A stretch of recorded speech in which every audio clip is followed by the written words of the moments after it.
மக்களின் தீர்ப்பை ஏற்றுக்கொள்வேன். அதிமுகவிலிருந்து தூக்கி எறியப்பட்டேன். தாவேகா செங்கோட்டையன் உருக்கம்.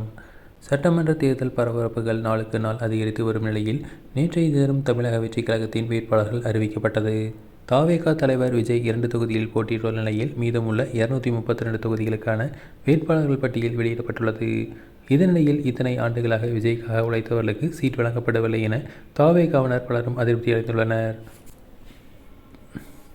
இந்த நிலையில் திமுக, அதிமுக, காங்கிரஸ் உள்ள மாற்றுக் கட்சியிலிருந்து வந்த பலரும் தாவேகா வேட்பாளர்களாக அறிவிக்கப்பட்டுள்ளனர்.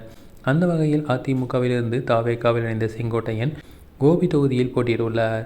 கிட்டத்தட்ட 8 முறை அதிமுகவின் இரட்டை இலை சின்னத்தில் போட்டியிட்டவர் முதன்முறையாக தாவேகாவின் விசில் சின்னத்தில் போட்டியிட்டுள்ளார்.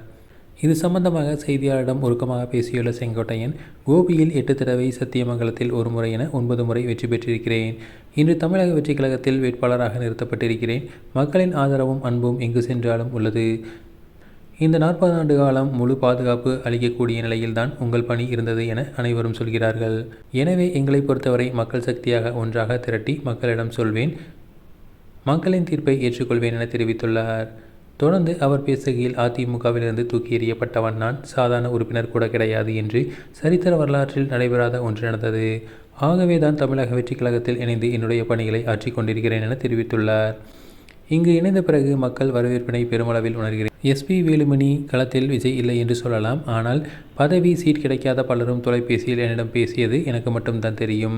நாளைக்கு காலம் மாறும். அவருடைய கருத்துக்கள் அனைத்தும் மக்களுடைய தீர்ப்பால் தூள் தூளாக்கப்படும் என தெரிவித்துள்ளார்.